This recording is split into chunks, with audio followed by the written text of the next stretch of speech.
وما ارسلناک الا رحمتا للعالمین صدق اللہ مولانا العظیم وبلغنا رسوله النبی الامین الامی المتین الکریم ونحن على ذلك لمن الشاہدین والشاکرین والحمد للہ رب العالمین۔ بعد توحید کے متوالو، شمع رسالت کے پروانو، آؤ ہم سب لوگ مل کر غلامی کا ثبوت دے کر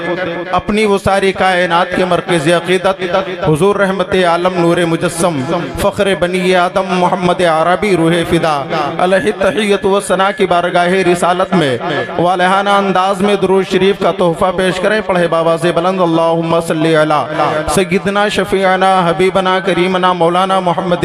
بارک وسلم صلو علیہ صلاۃ و سلام علیکہ یا رسول اللہ صلی اللہ تعالی علیہ وسلم۔ میں شعر پڑھا کرتا ہوں، محشر میں اس لیے کہ گنہگار آئیں گے، محشر میں اس لیے کہ گنہگار آئیں گے، بن کر صفیہ حشر خود احمد مختار آئیں گے، محشر میں اس لیے کہ گنہگار آئیں گے، بن کر صفیہ حشر خود احمد مختار آئیں گے، اور مرنے کا خوف دل سے ہمارے نکل گیا۔ آپ بھی بول کر دکھائیں، مرنے کا خوف دل سے ہمارے نکل گیا، جب سے سنا ہے قبر میں سرکار آئیں گے، جب سے سنا ہے قبر میں سرکار آئیں گے۔ عزیزان ملت اسلامیہ، میں نے آپ تمامی حضرات کے روبرو اللہ رب کائنات کے مقدس قرآن کریم کی ایک مشہور آیت کریمہ تلاوت کی ہے۔ اللہ رب کائنات اپنے کلام مقدس میں ارشاد فرماتا ہے، وما ارسلناک الا رحمتا للعالمین، اے محبوب ہم نے آپ کو سارے جہان کے لیے رحمت بنا کر بھیجا۔ اللہ کے بارگاہ میں تصور میں عرض کر کے دیکھو، اے خلا کے کائنات تم نے آدم علیہ السلام کو نبی بنایا ہے، اے خلا کے کائنات تو نے شیس علیہ السلام کو نبی بنایا ہے، اے پروردگار تو نے زکریا علیہ السلام کو نبی بنایا ہے، اے پروردگار تو نے یحییٰ علیہ السلام کو نبی بنایا ہے، اے خلا کے کائنات تو نے دانیال علیہ السلام کو نبی بنایا ہے، اے پروردگار عالم تو نے ابراہیم خلیل اللہ کو نبی بنایا ہے، اے پروردگار عالم تو نے اسماعیل ذبیح اللہ کو نبی بنایا ہے، اے خلا کے کائنات تو نے موسیٰ کلیم اللہ کو پیغمبر بنایا ہے، اے اللہ رب کائنات تو نے عیسیٰ علیہ السلام کو پیغمبر بنایا ہے، اے خلا کے کائنات حضرت آدم کو تو نے بھیجا تو حضرت آدم کو تو نے رحمت دے کر بھیجا۔ پروردگار عالم جب شیس علیہ السلام کو تو نے بھیجا تو شیس کو رحمت دے کر بھیجا ہے، زکریا علیہ السلام کو تو نے پیغمبر بنایا ہے تو تو نے رحمت دے کر بھیجا ہے۔ شیس علیہ السلام آ رہے ہیں تو اللہ کی رحمت لے کر آ رہے ہیں، زکریا علیہ السلام تشریف لا رہے ہیں تو اللہ کی رحمت لے کر آ رہے ہیں، نوح نجیب اللہ تشریف لا رہے ہیں تو اللہ کی رحمت لے کر آ رہے ہیں، موسیٰ کلیم اللہ آ رہے ہیں تو اللہ کی رحمت لے کر آ رہے ہیں۔ حضرات مجھے کہنے دیا جائے، جب عیسیٰ روح اللہ آ رہے ہیں تو اللہ کی رحمت لے کر آ رہے ہیں، مگر جب آمنہ کے لال آ رہے ہیں، ساری کائنات کے مالک و مختار آ رہے ہیں، جب محمد عربی روح فدا آ رہے ہیں تو پروردگار عالم ارشاد فرماتا ہے، وما ارسلناک الا رحمتا للعالمین، اے محبوب ہم نے آپ کو سارے جہان کے لیے رحمت بنا کر بھیجا ہے۔ حضرات اب میرے آقا صلی اللہ علیہ وسلم کی رحمت، وہ رحمت والی آنکھوں کو ملاحظہ فرمائے، وہ رحمت والے دست مقدس کو آپ سن کر دیکھیں، میرے آقا صلی اللہ علیہ وسلم کے پائے مقدس کو دیکھیں۔ اگر میرے آقا صلی اللہ علیہ وسلم اگر اپنے مقدس ہاتھ کو اگر ڈوبے ہوئے سورج کی طرف اگر انگلی کا اشارہ فرما دے تو ڈوبا ہوا سورج واپس آ جائے، اگر میرے آقا صلی اللہ علیہ وسلم اپنے چشمان مبارک کو اگر درخت کی طرف اٹھا دے تو درخت اپنی جڑوں کو کھینچتا ہوا بارگاہ مصطفیٰ میں آ جائے، اگر میرے آقا صلی اللہ علیہ وسلم احد جیسے پہاڑ کو اگر میرے مصطفیٰ ٹھوکر دے دے تو احد پہاڑ کا ہلنا بند ہو جائے۔ عزیزان ملت اسلامیہ، یہ ہوا میں تیر چلا کر نہیں بلکہ فیروز عالم قادری یہ پیغام دے کر جائے گا۔ آج اس زمانے میں کچھ ایسے لوگ ہیں جو شیطان نما لوگ، جو اپنے آپ کو انسان تو کہتے ہیں، اپنے آپ کو پڑھا لکھا بھی کہتے ہیں، اپنے آپ کو کامیاب بھی سمجھتے ہیں، مگر عقل کا گھوڑا ان کے اس طریقے سے دوڑ کر خراب ہو جاتا ہے، اس طریقے سے جا کر لنگڑا ہو کر گر جاتا ہے۔ سوچ تو بڑی لمبی رکھتے ہیں مگر ان کی سوچ جا کر ایسی جگہ پر برباد ہوتی نظر آتی ہے۔ حضرات سوچتے بہت ہیں مگر جب نبی کے بارے میں سوچتے ہیں، معاذ اللہ، صد بار معاذ اللہ، میں نے جس طریقے سے جانا ہے اس گاؤں کے لوگ تمام ایسے کچھ لوگ ہیں جو ان لوگوں کو برا سمجھتے نہیں ہیں۔ حضرات یہ میں نہیں کہتا بلکہ تمہارے نبی کا فرمان ہے، یہ میں نہیں کہتا بلکہ جو میرے آقا صلی اللہ علیہ وسلم نے ارشاد فرمایا ہے، وہ نبی کے مقدس ارشاد کو سمجھ سماعت کر لو حضرات، آج میرے نبی کے پائے اقدس کے توہین کی جاتی ہے، میرے نبی کے دستے اقدس کی توہین کی جاتی ہے، میرے نبی کے چشمان مبارک کی توہین کی جاتی ہے، خود میرے آقا کی توہین کی جاتی ہے۔ عزیزان ملت مجھے کہنے دیا جائے میرے آقا صلی اللہ علیہ وسلم ہے، حضرت انس رضی اللہ تعالیٰ عنہ راوی ہیں، میرے آقا صلی اللہ علیہ وسلم ایک مرتبہ ایک پہاڑ پر چڑھ رہے تھے، حضرات احد پہاڑ ہے، علماء ربانیین ممبر شریف پر تشریف فرما ہے، میرے آقا صلی اللہ علیہ وسلم کے ساتھ میں حضرت ابو بکر صدیق ہیں، حضرت عمر فاروق ہیں، حضرت عثمان غنی ہیں۔ اللہ اللہ، جب احد پہاڑ پر چڑھنا ہوتا ہے، جیسے میرے آقا صلی اللہ علیہ وسلم قدم رکھتے ہیں، حضرت ابو بکر صدیق قدم رکھتے ہیں، عمر فاروق اعظم قدم رکھتے ہیں، عثمان ذو النورین قدم رکھتے ہیں، پہاڑ ہلنے لگتا ہے۔ اللہ اکبر، جب پہاڑ ہلنے لگا ہے تو میرے آقا صلی اللہ علیہ وسلم نے اس پہاڑ کو ٹھوکر دی ہے اور یہ کہا ہے احد پہاڑ ٹھہر جا، تجھے معلوم نہیں کہ تیرے اوپر ایک اللہ کا نبی ہے، ایک صدیق ہے اور 2 شہید ہیں۔ حضرات اس سے اندازہ ہونا چاہیے، جو آج کہتے ہیں کچھ لوگ کہ میرے نبی کو علم غیب نہیں ہے، کوئی یہ کہتا ہے معاذ اللہ نبی کو اردو نہیں آتی تھی، دیوبند میں آ کر انہوں نے اردو سیکھا ہے۔ عزیزان ملت اسلامیہ، میں عرض کرنا چاہتا ہوں، جب احد پہاڑ کو میرے مصطفیٰ نے ٹھوکر دیا ہے، احد پہاڑ کا اس کا ہلنا بند ہوتا ہے۔ عزیزان ملت، آخر میرے مصطفیٰ کی طاقت دیکھو، جب میرے مصطفیٰ نے ہلتے پہاڑ کو دیکھ کر ٹھوکر دی ہے تو ایڑی اپنی رکھی ہے اور ایڑی سے ٹھوکر دے کر کہا ہے احد پہاڑ ٹھہر جا، ہلنا بند کر دے، تجھے معلوم نہیں ہے۔ حضرات یہ کون کہہ سکتا ہے؟ گویا کہ میرے آقا جانتے تھے حضرت ابو بکر صدیق ہیں، میرے آقا جانتے تھے کہ عمر فاروق اعظم ہیں اور حضرت عثمان غنی، انہیں جو موت آئے گی وہ شہادت کی موت ہوگی۔ حضرات یہ کون بتا سکتا ہے آج میں کس حال میں ہوں، میرے موت کس حال میں آئے یہ کسی کو معلوم نہیں ہے، مگر میرے مصطفیٰ کا ذرا علم دیکھو۔ میرے آقا صلی اللہ علیہ وسلم ارشاد فرماتے ہیں اے احد پہاڑ ٹھہر جاتا ہے، مگر اعلیٰ حضرت عظیم البرکت کا قلم اٹھ جاتا ہے۔ اعلیٰ حضرت عظیم البرکت اٹھاتے ہیں قلم اور اٹھانے کے بعد لکھتے ہیں ایک ٹھوکر میں احد کا زلزلہ جاتا رہا، ایک ٹھوکر میں احد کا زلزلہ جاتا رہا، رکھتی ہیں کتنا وقار، اللہ اکبر ایڑیاں رکھتی ہیں کتنا وقار، اللہ اکبر ایڑیاں۔ اے میرے نبی کے شان میں گستاخی کرنے والے سن، یہ میرے مصطفیٰ کے ایڑی کا عالم ہے کہ احد پہاڑ جیسے جب ہلنے لگے تو میرے مصطفیٰ اپنی ٹھوکر سے اسے روک دیتے ہیں، اسے روک دیتے ہیں۔ یا رسول اللہ، زندہ باد، زندہ باد، زندہ باد، اللہ اکبر۔ عزیزان ملت، میں عرض کرنا یہ چاہتا ہوں، میں اس بات کو واضح کر کے جاؤں گا، مسلم شریف کی حدیث ہے،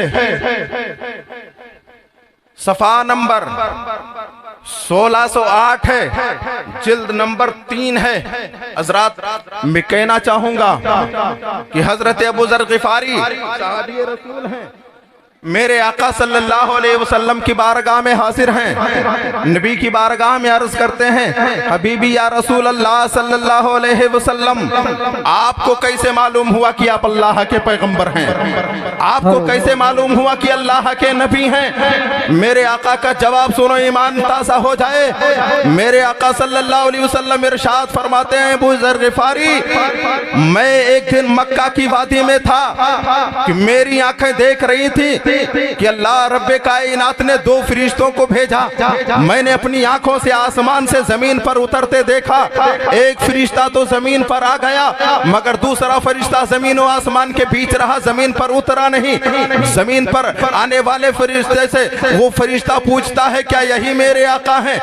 میرے آقا ارشاد فرماتے ہیں کہ یہ آواز میں سن رہا تھا تو نیچے جو زمین پر فرشتہ اتر چکا تھا اس نے کہا ہاں یہی میرے آقا ہیں۔ اللہ اکبر۔ اب جو زمین و آسمان کے بیچ فرشتہ رہا اس نے کہا کہ انہیں ایک شخص کے ساتھ وزن کیا جائے۔ حضرات اب ذرا غور کیجئے گا، اپنے نبی کی طاقت ملاحظہ کیجئے، اپنی نبی کی پاور دیکھیے۔ میرے آقا صلی اللہ علیہ وسلم ارشاد فرماتے ہیں اے ابو ذر غفاری، جب مجھے ایک شخص کے ساتھ وزن کیا گیا تو میں اس شخص پر بھاری رہا۔ کہا اس فرشتے نے کہا اب انہیں ایک کے نہیں ساتھ بلکہ 10 لوگوں کے ساتھ وزن کیا جائے۔ جب 10 لوگوں کے ساتھ مجھے وزن کیا گیا تو میں 10 10 پر بھی بھاری رہا، اور کہا پھر اس کے بعد میں کہا کہ جب 10 پر مجھے بھاری دیکھا تو کہا انہیں 100 کے ساتھ وزن کیا جائے، ایک طرف تنہا میرے آقا ہیں، ایک طرف 100 لوگ ہیں، پھر بھی جب وزن کیا جا رہا ہے تو میرے آقا بھاری ہیں۔ اللہ اکبر، میرے آقا ارشاد فرماتے ہیں پھر اس فرشتے نے کہا کہ یہ 100 پر نہیں بلکہ انہیں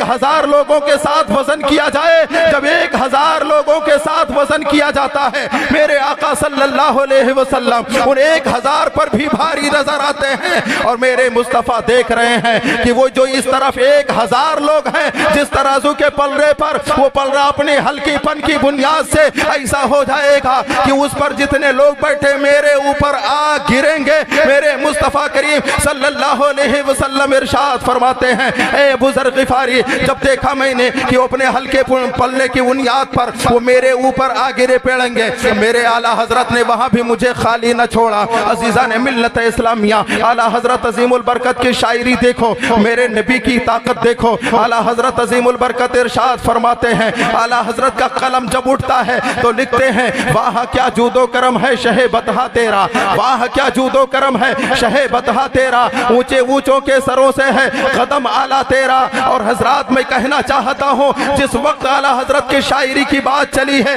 تو ایمان کو تازگی مل جاتی ہے۔ اعلیٰ حضرت عظیم البرکت یوں فرماتے ہیں وہ سوئے لالا زار پھرتے ہیں، تیرے دن اے بہار پھرتے ہیں۔ حضرات اور دیکھیے وصف رخ ان کا کیا کرتے ہیں، شرح و شمس و دعا کرتے ہیں۔ حضرات میں کہنا چاہتا ہوں جب اعلیٰ حضرت عظیم البرکت اپنے نبی کی عظمت کو پہچان کر لکھ رہے تھے، اپنے نبی کی عظمت کو دیکھ کر یہ لکھ رہے تھے، حضرات کون ایسا ہو سکتا ہے، کون ایسا ہو سکتا ہے جو 1000 لوگوں پر بھاری ہو؟ حضرات یہ تو میرے نبی کی مقدس ذات ہے۔ وہ فرشتہ رب کی بارگاہ میں عرض کرتا ہے اے پروردگار میں نے 1000 لوگوں کے ساتھ وزن کیا ہے، تب بھی میرے مصطفیٰ ان سب پر بھاری ہیں۔ حضرات وہ فرشتہ بولنے لگا کہ اگر 1000 نہیں بلکہ ایک طرف خود میرے آقا ہو اور دوسری طرف میرے آقا کی پوری امت ہو، پھر بھی میرے آقا ان سب پر بھاری نظر آئیں گے۔ حضرات اس سے پتا چلا اس نبی کی بات تم کرتے ہو جس نبی کو آج تمہارے سامنے کبھی نعرہ رسالت علماء اہل سنت حضرت اقرار و انوار صاحبان مسعودی، نعرہ تکبیر، نعرہ رسالت۔ یہ علماء ربانین کی حاضری منبر شریف پر ہو رہی ہے۔ حضرات میں بڑی تیزی کے ساتھ اپنی گفتگو تمام کرتا ہوں۔ میں کہنا یہ چاہ رہا ہوں کہ میرے اعلیٰ حضرت کی شاعری ذرا دیکھو، میرے نبی کی طاقت کس انداز میں بیان فرماتے ہیں۔ اعلیٰ حضرت لکھتے ہیں ٹوٹ جائیں گے گنہگاروں کے فوراً قید و بند، ٹوٹ جائیں گے گنہگاروں کے فوراً قید و بند، ارے حشر میں کھل جائے گی طاقت رسول اللہ کی، عرش حق ہے مسند رفعت رسول اللہ کی، دیکھنی ہے حشر میں عزت رسول اللہ کی۔ عزیزان ملت میں چلتے چلتے ایک بات عرض کر کے جا رہا ہوں، یہ اپنے نبی کی طاقت ملاحظہ فرماؤ۔ آج کچھ ایسے ناپاک ذہن کے لوگ جو تمہارے نبی کی شان میں گستاخیاں کرتے ہیں، ہرگز تم ان سے رشتہ قائم نہ کرو۔ اگر تم نے رشتہ قائم کیا ہے ایسے وقت میں تم نبی کے سامنے کون سا جواب لے کر جاؤ گے؟ ایک نبی کو کوئی جاہل کہہ رہا ہو، کوئی نبی کو ان پڑھ کہہ رہا ہو، کوئی نبی کے علم کو پاگلوں کے علم سے تشبیہ دے رہا ہو، کوئی میرے نبی کے شان میں گستاخیاں کر کے یہ کہہ رہا ہو معاذ اللہ نبی مر کر مٹی میں مل گئے، اور تم ان کے ساتھ رشتے قائم کر رہے ہو، تم ان کے لیے بڑی اچھے سے اچھا کھانے کا انتظام کر رہے ہو، تم ان کے دروازوں پر جا کر بڑی بڑی دعوتیں کھا رہے ہو۔ کاش اگر تم سے میرے نبی نے پوچھ لیا کہ تم میرا کلمہ تو پڑھتے تھے، تم اپنا نام مسلمانوں میں لکھوا کر تم اپنے آپ کو پکا مسلمان کہہ رہے تھے، اور جب تمہارے سامنے میری توہین کی جا رہی تھی تم نے جواب کیا دیا ہے؟ عزیزان ملت یہ میرے بعد علماء ربانین مفتیان کرام ہوں گے، آپ ان سے پوچھ کر دیکھیں گے تو یہ پتا چلے گا کہ ایک ذرہ برابر بھی اگر نبی نبی کے شان میں کوئی گستاخی کر دے وہ پوری رات پورا دن اگر وہ مسجد میں پڑا رہ کر عبادت پر عبادت کرتا رہے سجدے پر سجدہ کرتا رہے تو اس سجدے سے اسے کامیابی نہیں ملے گی بلکہ اس کے سجدے کو اس کے منہ پر مار دیا جائے گا. کسی بھی حال میں وہ انسان کو چھٹکارا مل نہیں سکتا ہے. عزیزان ملت اسلامیہ میں عرض کر رہا تھا میں نے قرآن کریم کی آیت کریمہ پڑھی ہے وَمَا أَرْسَلْنَاكَ إِلَّا رَحْمَةً لِّلْعَالَمِينَ. پروردگار عالم ارشاد فرماتا ہے اے محبوب ہم نے آپ کو سارے جہان کے لیے رحمت بنا کر بھیجا ہے. حضرات اپنے نبی کی طاقت ملاحظہ کر لو. صرف ایک بس چھوٹی سی حدیث مبارکہ کا ٹکڑا اس کا مفہوم میں آپ کے سامنے رکھتا ہوں. حضرت سلمہ بن اکوع رضی اللہ تعالیٰ عنہ ہیں. ایک مرتبہ کا ذکر ہے میرے آقا صلی اللہ علیہ وسلم کے سامنے ایک شخص آیا اور اپنے بائیں ہاتھ سے کھانا کھانے لگا. میرے نبی اکرم صلی اللہ علیہ وسلم نے جب دیکھا ہے اسے کہ بائیں ہاتھ سے کھانا کھا رہا ہے میرے مصطفیٰ کریم نے اسے منع فرمایا کہ بائیں ہاتھ سے نہ کھایا کرو بائیں ہاتھ سے کھانا منع ہے. تکبر میں آ گیا گھمنڈ میں آ گیا اور میرے نبی کی شان میں وہ گستاخی کرتے ہوئے اس نے ایک جملہ ادا کر دیا میں داہنے ہاتھ سے کھانے کی طاقت نہیں رکھتا ہوں. اللہ اکبر. اس کی زبان سے اتنا نکلنا ہوا میرے مصطفیٰ کریم ارشاد فرماتے ہیں جا تجھے اس کی طاقت ہی نہ ہو. جب اتنا میرے نبی ارشاد فرماتے ہیں مفسرین بیان فرمانے والے بیان فرماتے ہیں کہ وہ اپنا ہاتھ کبھی داہنا ہاتھ اپنے منہ کے قریب کبھی لے نہیں جا پایا. حضرات اسی حال میں اسے بات آ گئی. حضرات یہ تمہارے نبی ہیں. اعلیٰ حضرت کی شاعری یہاں بھی دیکھو. اعلیٰ حضرت عظیم البرکت ارشاد فرماتے ہیں مصطفیٰ جان رحمت پہ لاکھوں سلام شمع بزم ہدایت پہ لاکھوں سلام شہر یار ارم تاجدار حرم نو بہار شفاعت پہ لاکھوں سلام. ارے کاش محشر میں جب ان کی آمد ہو اور بھیجے سب ان کی شوکت پہ لاکھوں سلام. اور وہ زباں جس کو سب کن کی کنجی کہیں وہ زباں جس کو سب کن کی کنجی کہیں ارے اس کی نافذ حکومت پہ لاکھوں سلام اس کی نافذ حکومت پہ لاکھوں سلام. اللہ رب کائنات کی بارگاہ میں عرض کرتا ہوں